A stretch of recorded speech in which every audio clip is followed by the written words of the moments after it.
Pronto. Gente, boa tarde. Para quem não me conhece, eu sou a Thaís Guimarães, sou repórter do Jornal Globo, e hoje eu vou ter o prazer de mediar aqui a coletiva de imprensa do Regra 34, um novo longa-metragem da diretora Júlia Murat, que estreia dia 19 nos cinemas. E Regra 34, ele levou o Leopardo de Ouro no Festival de Locarno, na Suíça, o prêmio de melhor direção de ficção na Premiere Brasil do Festival do Rio e o prêmio especial do júri no Festival do Novo Cinema Latino-Americano de Havana, entre outros prêmios. E para participar da coletiva aqui hoje, nós contamos com a presença da diretora, roteirista e produtora Júlia Murat, conhecida também pelos longas Histórias que Só Existem Quando Lembradas e Pendular, a atriz, pesquisadora e produtora Sol Miranda, que interpreta a protagonista Simone no filme. Também estão aqui com a gente o diretor assistente Gabriel Bortolini, que também cuidou do casting no filme, e a atriz e roteirista Isabela Mariotto, que muitos de vocês talvez conheçam pelo perfil humorístico A Vida de Tina. Bem, a coletiva vai funcionar assim, só para a gente ter uma ordem aqui no Zoom. Quem quiser perguntar, por favor, se identifique no chat com o nome e veículo, e aí eu vou chamando e a pessoa abre a câmera e o microfone para poder fazer a pergunta. Quem não estiver à vontade de fazer a pergunta ao vivo, pode também mandar pelo chat que eu leio, não tem problema, tá bom? Eu vou começar fazendo uma pergunta para o nosso elenco, para a equipe, e aí depois as perguntas estão abertas. É só vocês irem me chamando pelo chat, tá bom? Uns meses atrás, eu participei de um debate com a Laís Bodansky, e eu fiz uma pergunta para ela, que ela estava lançando o filme A Viagem de Pedro, na ocasião. Eu perguntei para a Laís se o Pedro ele tinha sido pensado para ser um filme político ou se ele se transformou num filme político com o passar do tempo, enfim, contexto, enfim, o que foi acontecendo no meio do caminho. E aí a Laís me devolveu dizendo que, para ela, todo filme é político por si só. Só de existir toda obra de arte, ela é política. E eu concordo. Mas eu falei com ela que eu concordo, mas eu acho que tem obras de arte, como o Regra 34, para mim, que elas são impossíveis de serem assistidas sem você extrapolar o debate para fora desse campo artístico, técnico-conceitual. Assim, o campo político ele tá imperativo ali. E eu queria saber de vocês, se vocês concordam, e que leitura política é essa que vocês fazem do filme, se vocês fazem essa leitura, e especificamente para a Júlia e para o Gabriel, se isso estava na origem do filme, se o filme já nasceu para ter esse clique político ou aconteceu.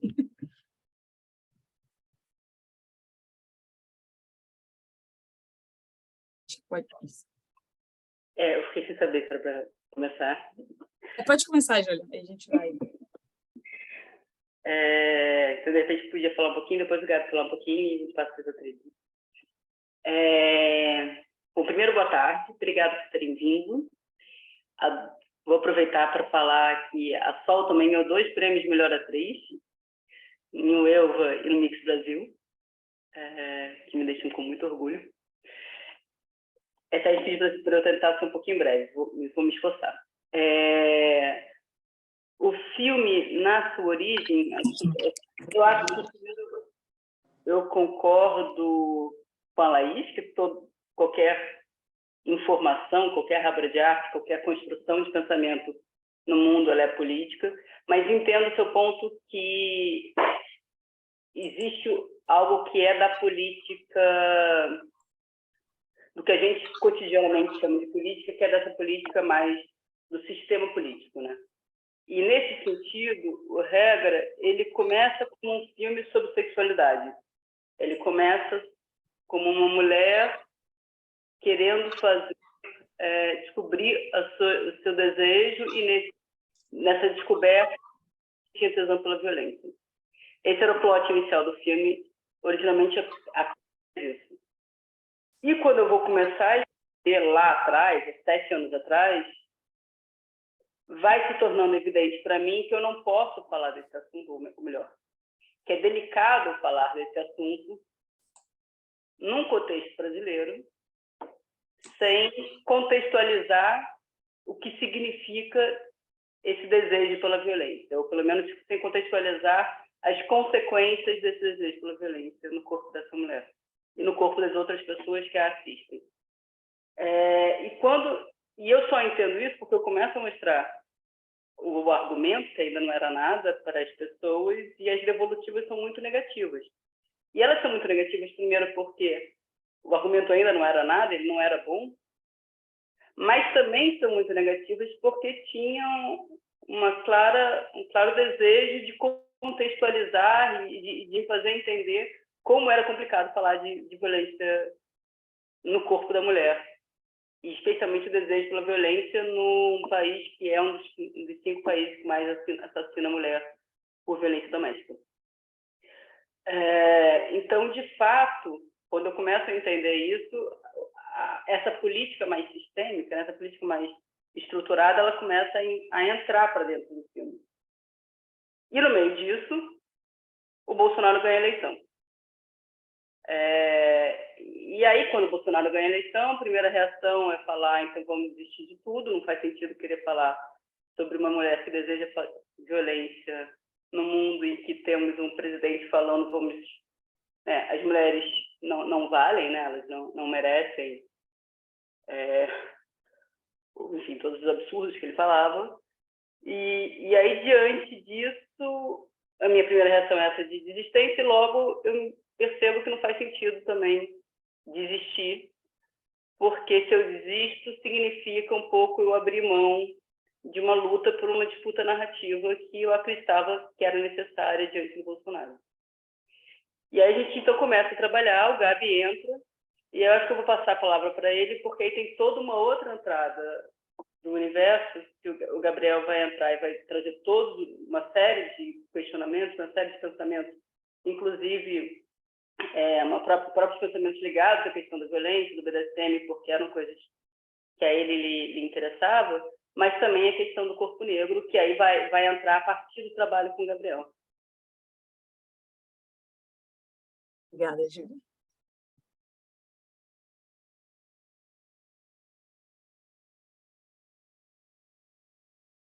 Você está sem som, Gabriel.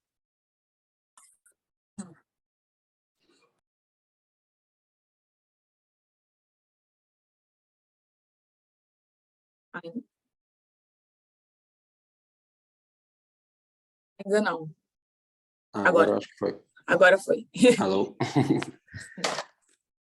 Oi, primeiro prazer e obrigado por poder estar aqui falando do filme e pela presença de todo mundo. Eu acho que muito do que a Júlia falou é esse lugar político que a gente fez o filme. Eu acho que o filme, desde o começo, ele tinha algo que era uma porosidade, assim. Ele queria falar de um tema que eu acho que é um tema ainda muito tabu no Brasil e que não deveria ser mais, que é sexo. E aí eu acho que não é nem sobre necessariamente pornografia online, BDSM, mas de sexo em si, porque eu acho que a gente fala muito pouco de sexo no Brasil, e é um país que consome muito pornografia, né? Então tem um consumo de sexo muito alto, e mesmo assim não debate o tema. E acho que a minha entrada no filme foi muito num lugar de questionamento com a Ju, tanto das pesquisas que eu já tinha sobre sexo e sobre BDSM, e aí também no lugar do protagonismo preto, né? Quando a Júlia me apresentou o roteiro, eu terminei de ler e eu falei, a Simone é uma mulher preta, e tinha essa... Não, em teoria, não era, mas acho que tudo que estava ali muito no roteiro, puxava muito para isso. E a gente foi começando a fazer um trabalho para entender e achar essa personagem, né?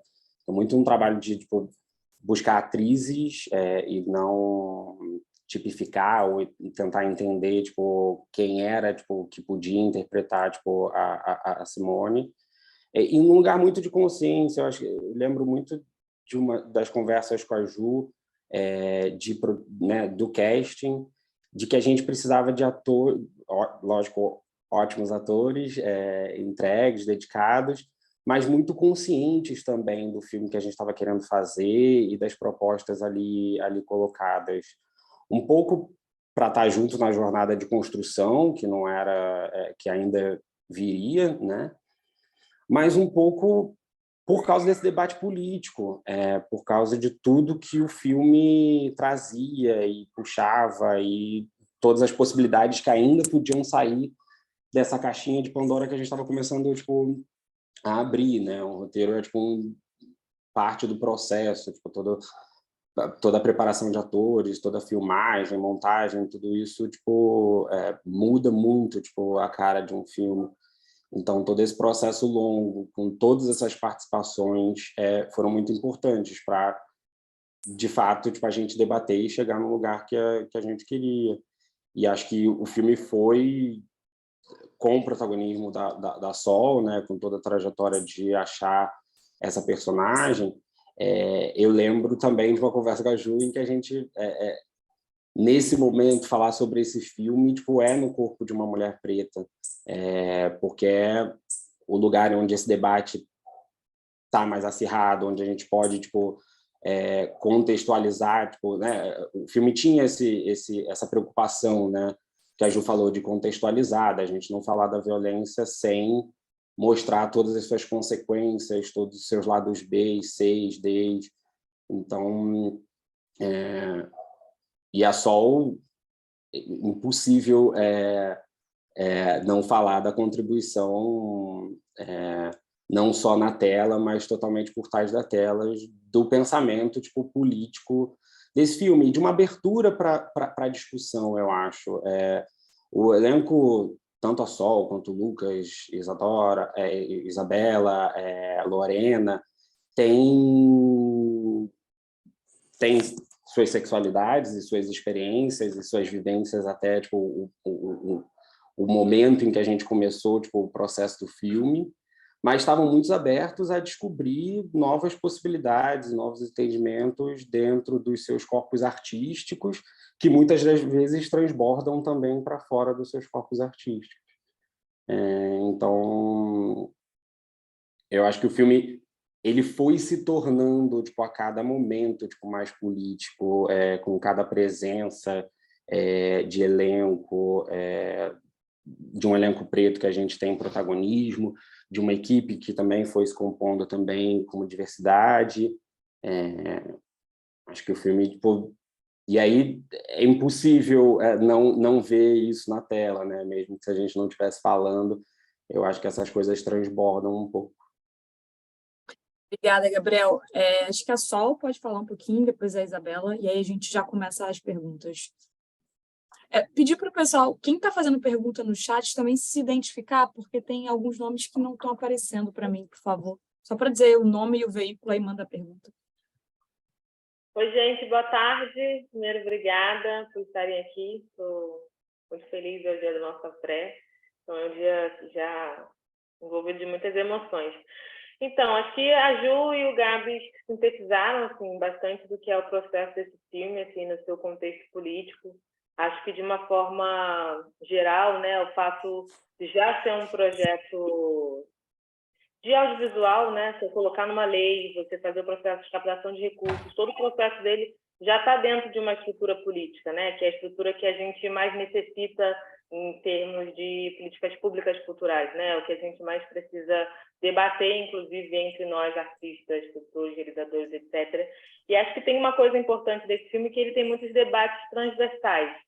Então, você tem, no meio da construção de um debate de sexualidade, de gênero e de raça, a questão do antipunitivismo, num país onde o sistema carcerário ele é extremamente violento com corpos, sobretudo corpos pretos, corpos favelados. Né? A gente tem um debate que ele, hoje, no Brasil, ele ainda tem as suas fragilidades e delicadezas. Assim. Não é um debate simples. A gente tem, no filme, personagens que estão discutindo de uma forma não teórica, mas na prática, a ideia de se deixar levar pelo desejo, independentemente de qual seja o corpo com quem vai compartilhar, né? Se Simone é bi, se ela é homossexual, esse não é o debate, mas está o debate do desejo, da sexualidade, no momento em que a gente, inclusive, vem descobrindo isso, sobretudo com a juventude, né, que vem trazendo esse debate de uma forma tão emocionada, tão vigorosa. Acho que também tem... Acho que o momento em que o filme ele se coloca para o público, né, o momento em que ele começa a passar nos festivais, é um momento muito sensível. Então, não tem como a gente não olhar para esse filme e olhar para o contexto político em que a gente estava vivendo, o contexto que a gente está vivendo agora, né? Acho que o Regra, ele... São quantos anos? 3 anos, né? Porque a gente começou a gravar tem 3 anos, né? A gente começou... 2019. Os testes foi final de 2018, né? Então, a gente começa a gravar em 2018. Não, o 7 foi do final de 2000. A gente terminou de filmar em 2020. Foi eu. Antes da pandemia. A gente começou a filmar em 2019, o processo... Então, assim, é só para finalizar. Então, ainda tem esse... O filme, ele começa no momento de gravação, a gente para e a gente volta e logo depois tem a pandemia, a gente passa por um processo de pandemia, entendendo a construção do filme e o legado. Sempre dividem muito com a gente, assim, todo o processo, né? Então, a sala de edição, né? O momento que a Júlia ficou lá na sala de edição, ela também compartilhou muito disso. Então, os primeiros momentos do filme, a gente viu quase no período pandêmico. Ele é um filme que atravessa diversos tempos, assim, que faz a gente refletir muito sobre a nossa vida e sobre esse lugar, porque política é o dia a dia, né? Política é cultura, política faz parte da nossa construção, a política, ela faz parte das nossas vidas. E esse filme, de fato, ele atravessa muitos debates, assim, e traz para a gente uma reflexão interna e externa muito importante. Acho que depois agora da estreia, que vai ser também um novo momento, né, do olhar do público e trazer as devolutivas e a gente ouvir como bate nas pessoas, como chega. Acho que é um filme que vai, o tempo inteiro, ele vai trazendo questões, assim. Trouxe a Ju no início, depois veio quando o Gabi chega, quando a equipe chega, quando o elenco chega, e agora vai vir também quando as pessoas assistirem. Obrigada, Sol. Isabela? Vou só, primeiro, boa tarde, obrigada pela presença. Eu só vou complementar um pouquinho o que foi falado, porque eu acho que já foi contemplado muito, mas eu fiquei pensando quando vocês falavam sobre a questão não só do conteúdo, dos debates, dos assuntos que são trazidos no filme, mas também da forma como eles são abordados, né? Então, acho que o fato da Simone ser uma personagem tão complexa e com tantas camadas, colocar isso no cinema é difícil ver uma personagem negra com tantas contradições e, ao mesmo tempo, a montagem, eu acho também, e o roteiro trazem cortes rápidos e os assuntos vão se sobrepondo de uma maneira tão acelerada que a gente não consegue captar exatamente e sair com uma elaboração pronta sobre o que viu, né? E eu acho isso político também, a gente poder ter sensações e provocações que vão para além de uma apreensão racional sobre a coisa. Acho que vai num lugar espinhoso e enfim, que gera muita discussão, incômodo, o que eu acho muito positivo numa obra de arte. Obrigada, Isabela. Agora a gente tem uma pergunta aqui do Eduardo Schneider, do Castback. Ele pergunta: gostaria de saber da dificuldade de fazer o filme se tornar viável, já que toca em temas tão sensíveis a um país moralista, enfim, um tema como é a violência contra a mulher e a sexualidade. Então, acho que tem enfim, eu só estava falando de políticas públicas, eu estava até hoje mesmo escrevendo um pouquinho o que eu estava querendo falar na pré-estreia do Rio, porque a de hoje, obviamente, é sobre o dia de hoje, sobre o caos que está acontecendo.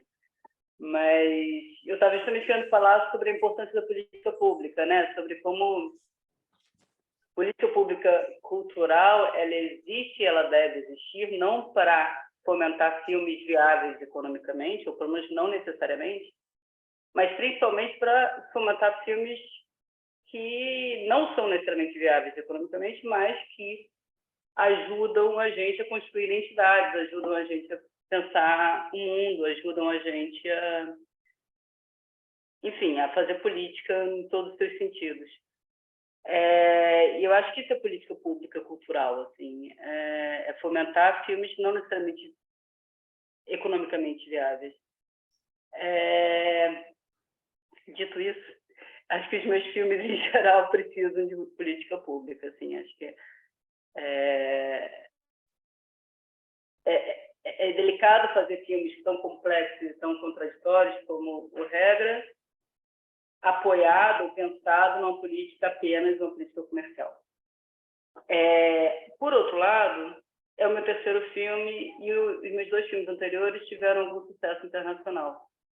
E, infelizmente, política pública no Brasil ainda é muito feito, ou ainda era muito feito até 5 anos atrás, quando ela foi interrompida, com uma noção de dar mais dinheiro para pessoas que têm respostas melhores de mercado, seja o mercado financeiro ou os prêmios, né? Então, o Regra foi muito mais fácil para mim fazer, apesar de todos os temas espinhosos, do que foi o Pendular, e extremamente mais fácil do que foi Histórias, que era meu primeiro filme, eu fiquei 12 anos financiando. Isso eu digo no primeiro dinheiro, quando ainda existia política pública.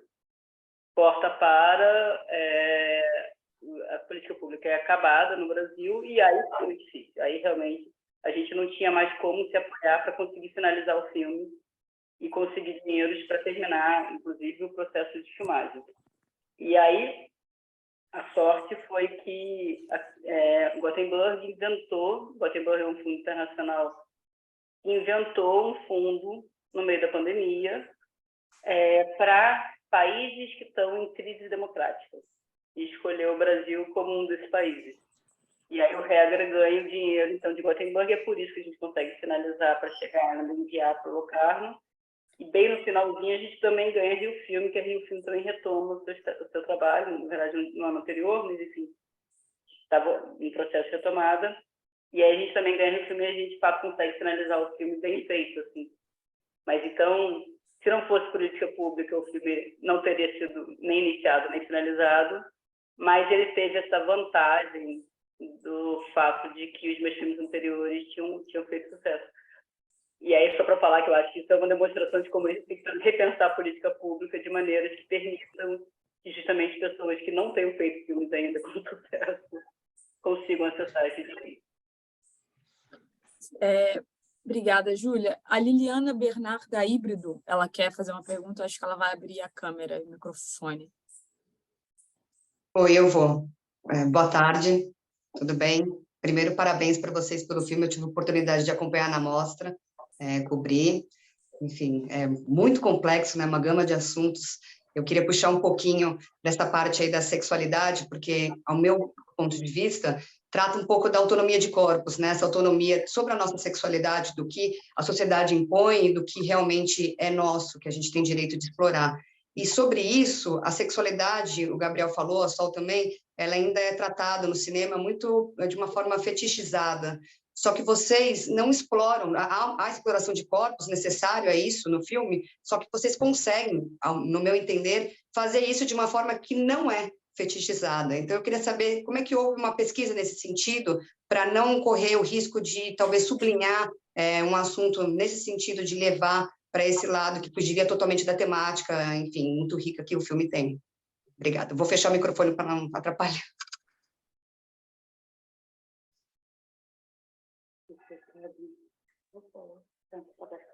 Tá aberto, desculpa.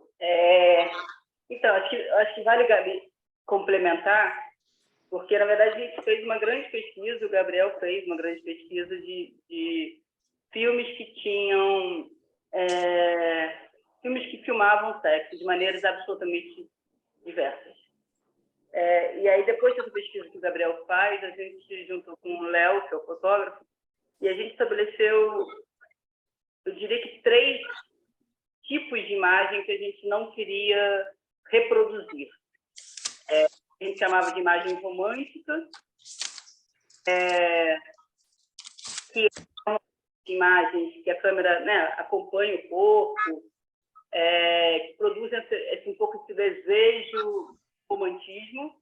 imagens eróticas, que aí normalmente trabalham com uma ideia mais de mistério, e imagens pornográficas, que em geral você tem uma exposição mais clara, mais sobre o tesão do espectador, não necessariamente sobre o tesão dos atores. Então, acho que o que a gente tentou, os personagens, né? O que a gente tentou trabalhar foi nenhuma dessas três vertentes, e aí tentar descobrir o que a gente queria então, e essa era a parte mais simples. O que para mim ficou claro no final, que o que a gente queria era não gerar tesão necessariamente no espectador, mas documentar o tesão dos personagens. Eu acho que era um objetivo realmente, nesse sentido que eu acho que era um desejo de não fetichização, porque não era sobre quem assistia, e sim sobre quem estava sendo retratado. Gabi, não quer completar? A Ju falou bastante, explicou tipo, bastante. A gente fez essa pesquisa um pouco para entender imagem, né? Eu acho que tinha uma coisa também que... Uma das coisas, quando a gente fez a tomada de decisão tipo, de abrir tipo, para atrizes em geral tipo, fazerem, né? Tipo, era uma pesquisa de uma atriz negra para fazer tipo, o Regra, tinha uma coisa que era você vê a violência no corpo de uma mulher negra, né? Tipo, como é que essa imagem podia ser mais forte do que a nossa capacidade de diálogo interno do filme, né? Do que o filme poderia comunicar, se isso ia ser mais potente do que essa imagem. E eu acho que com o sexo a mesma coisa, assim, de alguma forma a gente tinha que buscar legitimar o tesão, porque era muito importante que a gente acreditasse no tesão dos personagens, mas não tinha nenhum desejo de fetichização ou de criar uma imagem que te levasse a algum lugar. Eu acho que a nossa imagem, ela queria tipo, retratar tipo, o tesão que estava tipo, ali. E acho que posso falar um pouco mais de processo, quando a gente começou a fazer os testes e tudo mais, de elenco, tinha uma grande coisa de achar que a gente queria que os atores trepassem de verdade, né? Fizessem relações sexuais de verdade tipo, na câmera. E para a gente nunca foi sobre isso. Para a gente sempre foi... Tanto que não tinha grandes desenhos do que as cenas, assim, como as cenas de sexo aconteciam em si. Elas tinham desenhos dramatúrgicos do que aquela personagem precisava viver e para onde ela precisava ir. E eu lembro da conversa tipo, com os atores, muito nesse lugar, de a gente precisa encontrar no corpo, nos corpos de vocês e com as ferramentas que vocês têm, que vocês querem construir, como é que a gente constrói essa trajetória. Tipo, a Simone vai dar um avanço na tomada de decisão em relação ao corpo dela e como ela expõe e como ela quer sentir tipo, violência. Isso era para onde a gente tinha que chegar, né? Esse era o desenho. Mas o que necessariamente ia acontecer estava muito ligado tipo, ao que os atores e a gente em conjunto tipo, conseguia chegar e queria tipo, chegar. E aí eu acho que esse lugar que a Ju fala da documentação, né, de alguma forma de um lugar documentário, foi muito potente, porque na verdade a gente estava ali potencializando em imagem algo que a gente estava conseguindo criar tipo, no set, né? Mas sem nem romantizar, nem fetichizar e nem necessariamente fazer um movimento que gerasse tesão em quem está assistindo. Antes de passar para a próxima pergunta, eu até queria complementar a pergunta de Liliana, e aí para as duas atrizes que estão aqui hoje, a Isabela e a Sol, como é que foi a preparação de vocês para entrar nesse personagem? Enfim, dado tudo isso que o Gabriel e a Júlia explicaram para a gente, dessa construção da ideia do que seriam essas cenas, mas na prática, assim, como é que foi para vocês se prepararem e entrar no personagem? Quem quer começar? Sol ou Isabela? Sol, vai.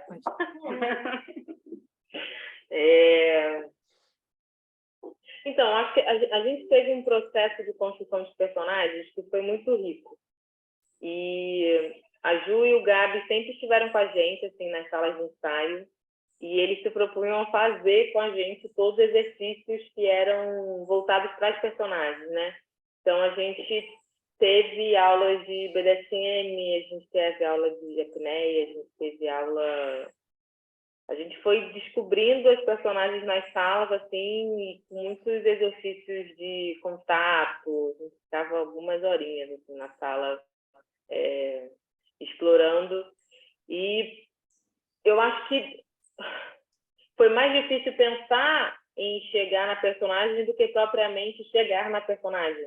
Porque todo esse olhar que a gente tem, né, conservador e etc., fazia com que eu tivesse um determinado medinho, assim, e de me encontrar com a personagem. Mas o processo ele foi tão rico e tão cuidadoso e foi lidando com os nossos tempos de uma maneira em que foi extremamente confortável chegar até a Simone.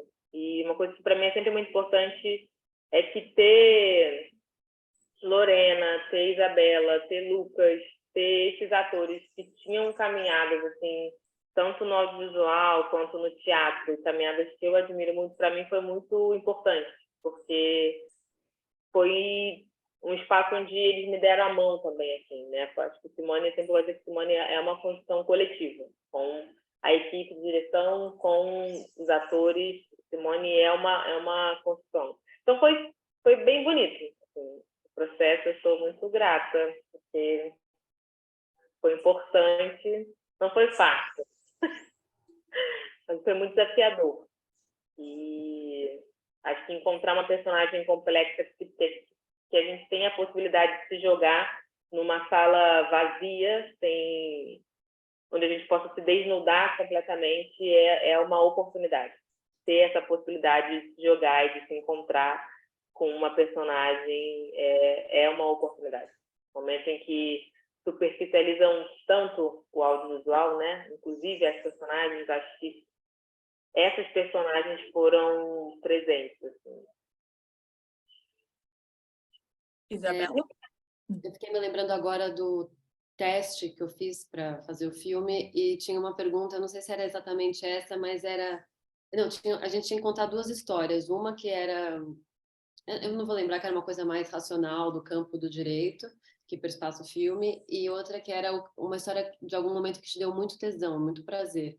E já no momento que eu recebi o roteiro, eu já fiquei com tesão lendo, o que é estranho, porque justamente o filme não é um lugar de você ficar sentindo tesão, mas já me instigou a reconhecer diferentes prazeres que talvez eu não tivesse ainda habituada ou não tivesse ainda percorrido na minha vida. E o filme o processo todo foi justamente de uma descoberta muito verdadeira e muito honesta, assim, da parte de nós, assim, né, tanto do Gabi quanto da Júlia, com os atores, da gente ter esse espaço para ir descobrindo coisas novas em nós mesmos. Então, acho que o pessoal fala, eu concordo, que a gente não tinha um lugar onde chegar necessariamente. Vocês não precisam representar isso, é exatamente isso que a gente quer. A gente tinha pistas do que era interessante, pistas né, a gente tinha essas referências de filmes que a pesquisa foi feita anteriormente, mas eram nesses encontros em que a gente fez práticas de tantra, as práticas de apneia, de BDSM, a gente assistiu workshops, fez nos nossos próprios corpos, enfim, tudo isso foi levando a gente, primeiro, ter muita intimidade uns com os outros, então a gente saiu muito amigo, a gente é muito amigo até hoje, e a gente também foi criando intimidade de trabalho, né? E descobrindo a cada personagem como que se relacionaria com os desejos que os atores estavam pela primeira vez descobrindo. Enfim. Outra coisa também que eu acho que poderia responder essa pergunta é sobre a montagem, né? Que a Ju, você sempre faz uma fala sobre a Bia ter falado sobre que planos escolher para retratar as cenas de sexo, enfim, não sei se foi um negócio. Você tem razão. É que eu acho que, além de todo o processo de como filmar, né, que eu acho que a gente falou um pouco mais cedo, de fato, quando a gente chegou para a edição, eu sou formada numa estética de corte limpo, né? Que é um pouco o tipo de edição que eu aprendi a fazer. Eu fui editora algum tempo da minha vida, eu aprendi com o Mair, que é um grande mestre, que inclusive faz também a edição do filme, Mair Tavares, e o corte limpo, ele tende a usar movimentos do corpo das pessoas, né? Para ele fazer um corte limpo, é preciso cortar exatamente no momento em que o corpo está fazendo um certo movimento dócil. Esse movimento dócil, ele é um movimento um pouco feticento, assim. Ele é um movimento que, de alguma maneira, ele nos faz se reconectar com justamente essas imagens que a gente tinha identificado como sendo coisas que a gente não queria reproduzir. Então, acho que, para mim, apesar de já ter feito toda essa pesquisa, quando chegou na edição, foi muito interessante perceber que algumas cenas que eu e mais tínhamos editado juntos, a Bia Pomar, que é a outra editora, chegou e falou, cara, se a gente continuar cortando nesse ponto, não vai funcionar, isso aí está sensualizando essa imagem. E aí ela propôs um corte que é super abrupto, que eu fui ensinada a reconhecer como um erro, mas que ela tinha 100% de razão, que tirava esse lugar da sensualidade, da sexualização do corpo. Assim. Então, acho que teve esse aprendizado também na edição. Obrigada, Júlia. A próxima pergunta é da Gil Cota, ela é a repórter team da Imagens Filmes. Ela pergunta para a Júlia, você ganhou o prêmio do Leopardo de Ouro com este filme. Me fala um pouco sobre o que significou para você esse prêmio, sendo uma mulher num meio onde a grande maioria são homens. Então, aí também tem que falar dos meus privilégios, para variar. Desculpa, Gil é homem. Ele pergunta, está me corrigindo aqui no chat. Desculpa, eu...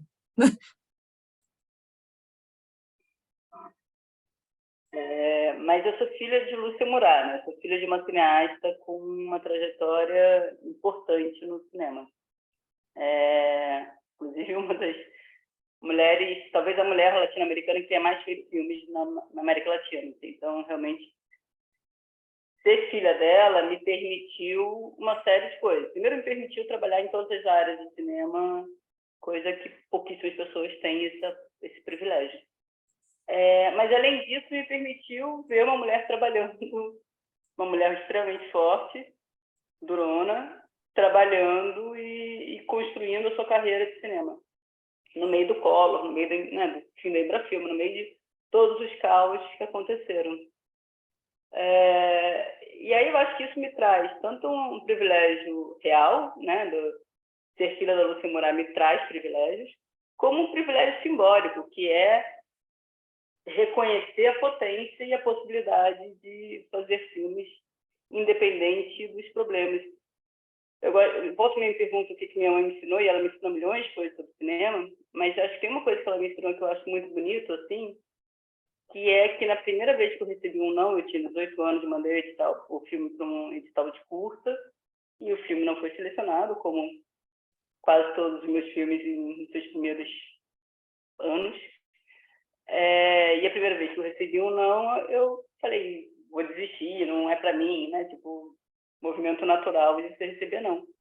E aí a mãe virou e falou, Júlia, cinema não se faz... Quem faz cinema não é quem recebe sim, quem faz cinema é quem recebe não e continua fazendo. E esse foi um aprendizado muito grande. Assim, eu acho que ela me ensinou isso não apenas nessa fala, mas ela me ensinou isso cotidianamente, com Collor acontecendo e ela continuando arranjando jeito de trabalhar com audiovisual. Então, para mim é difícil, diante de todo esse privilégio, reconhecer o que é essa potência de ser ali, muitas poucas mulheres já pegou em Locarno. Para mim, a fala, uma das poucas mulheres que já tem em Locarno, o que ela demonstra, na verdade, é o absurdo de que tão poucas mulheres ganharam Locarno, dado o tempo, né? Era o que, 70 e poucos anos, né? Vocês falam? Mas, Júlia, com licença, mas você ganhou porque você tem potencial. A sua mãe não apostaria em você se você não tivesse. Eu tenho certeza que sim. Agora, tem milhões de outras mulheres com potencial que acabaram deixando de fazer por conta de todas outras coisas que aconteceram ao longo da vida delas. Assim. Então, eu acho que, sem dúvida nenhuma, ter ganho no Locarno demonstra a potência do filme. Agora, ter sido tão poucas mulheres que ganharam no Locarno demonstra o como, eu acho que esse era um pouco a fala, ter sido tão poucas mulheres que ganharam no Locarno demonstra como o cinema é extremamente exclusivista e precisa, e para ganhar no Locarno as pessoas precisam ter a história que eu tive e a potência que a minha mãe me ensinou a ter, entendeu? Então, eu acho que é mais, tipo, temos que arranjar outros métodos de criar política pública para permitir que mulheres, homens, negros, né, todas as pessoas consigam fazer seus filmes, apesar de todas as opressões. Obrigada, Júlia. Mais cedo, a Raquel Duarte, do Cinema para Sempre, tinha perguntado sobre o processo de composição da personagem Simone. Eu queria perguntar para a Raquel se isso já foi respondido quando a gente falou agora há pouco sobre as personagens, ou se ela quer refazer a pergunta, quer que a gente... Raquel? Bem, eu vou fazer a próxima, então, qualquer coisa, a Raquel me manda de novo a pergunta. Não, foi respondido, sim, foi respondido. Tá, joia. Obrigada. Nada. O Tomás também ele perguntou justamente sobre a montagem e os cortes. Eu acho que a gente também já falou um pouco disso. Eu vou passar, porque tem muita pergunta para a gente fazer, a gente está chegando no final da coletiva, mas aí depois, se sobrar um tempinho, eu volto nessas questões. A Ligiane, que ela é do Vivente Andante, Jornalismo Cultural, ela pergunta o que motivou a escolha da carreira da Simone como defensora pública para esse filme.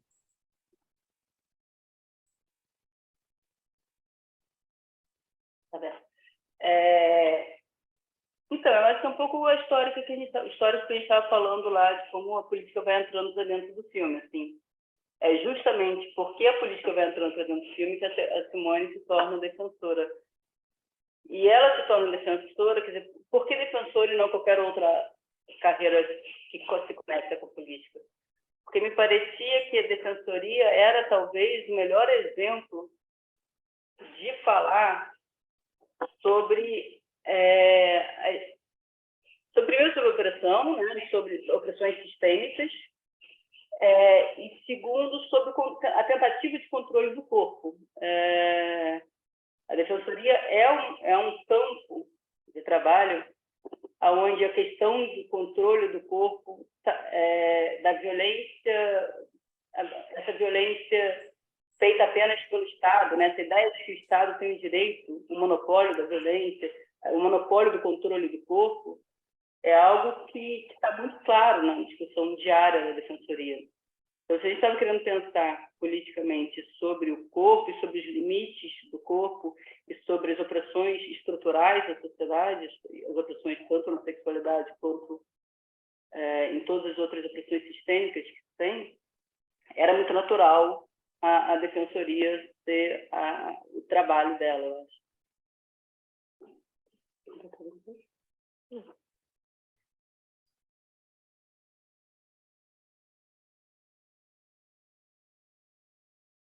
Aí você está sem som.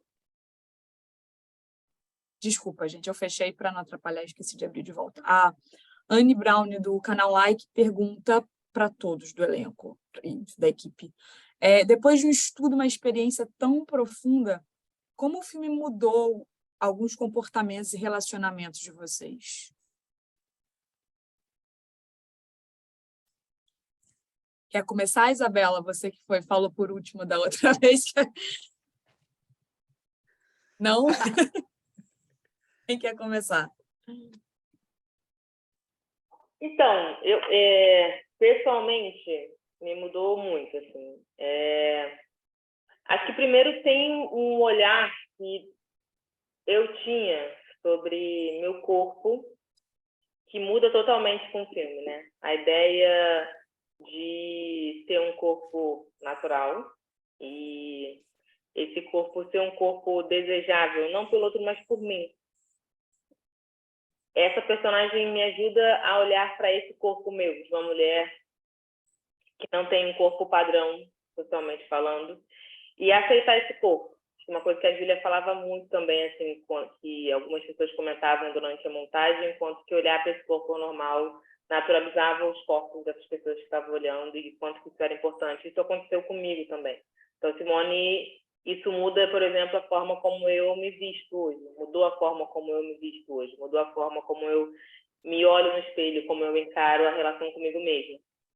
Tem também uma coisa que é muito bonita, assim, que é a gente fez esses workshops, esses encontros de BDSM, e eu tinha um olhar muito preconceituoso, né, para as práticas ou para os praticantes.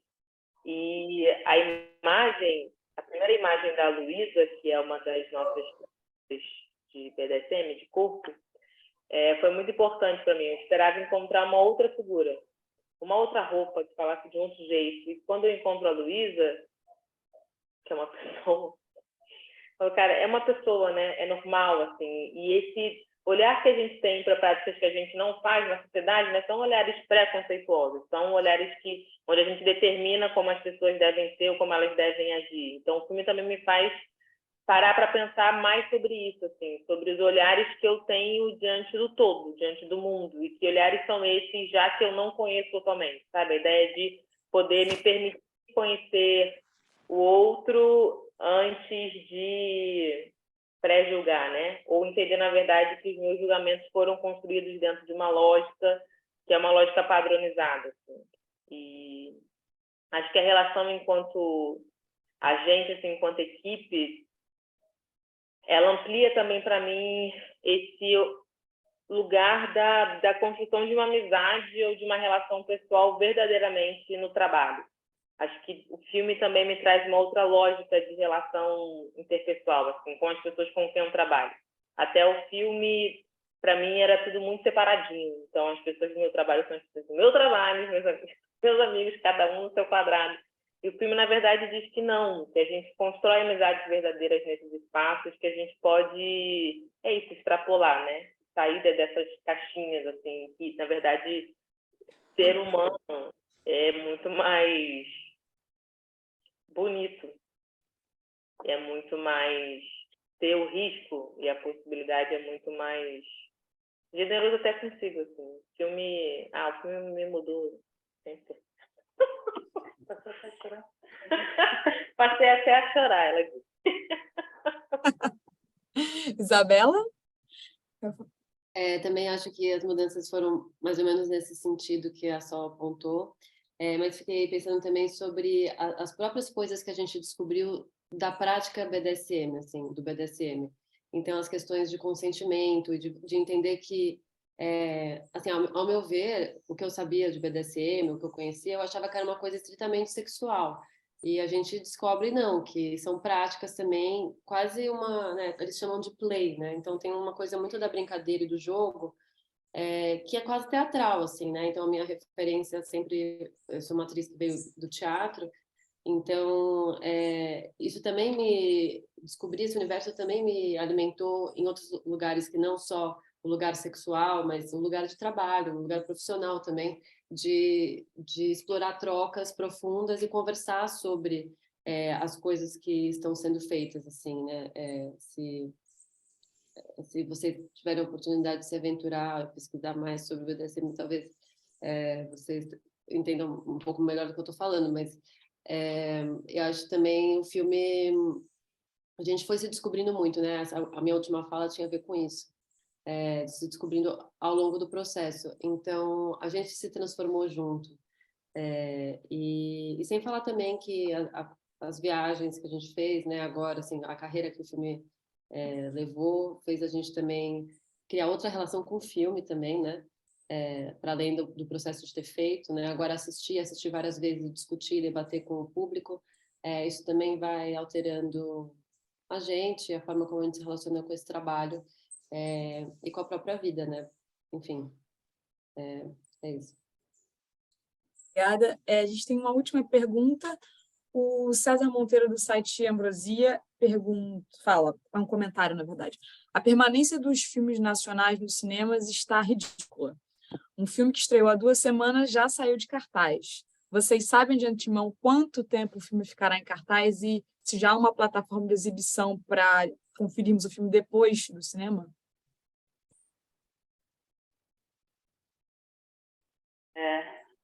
Esperemos que estou brincando. Sem dúvida nenhuma, está um caos, está muito difícil. Você tem raras exceções, né? Você tem, por exemplo, Marte 1, que foi uma belíssima exceção, que está aí há quase 5 meses em cartaz. Mas é uma exceção, assim, acho que a gente a gente está conversando com uma série de streamings, tem alguns que convidaram, mas a gente está tentando entender de fato para onde a gente vai para tentar ter a melhor potência de público possível pós-sala de cinema. Mas esperemos que a gente seja uma exceção. Gente, eu acho que é isso. Acho que não temos mais perguntas, mas também já estávamos no finalzinho do nosso tempo regular. Então, eu agradeço a presença de todos, a presença do elenco, a presença da equipe, a presença da imprensa. E é isso. Nos vemos no cinema.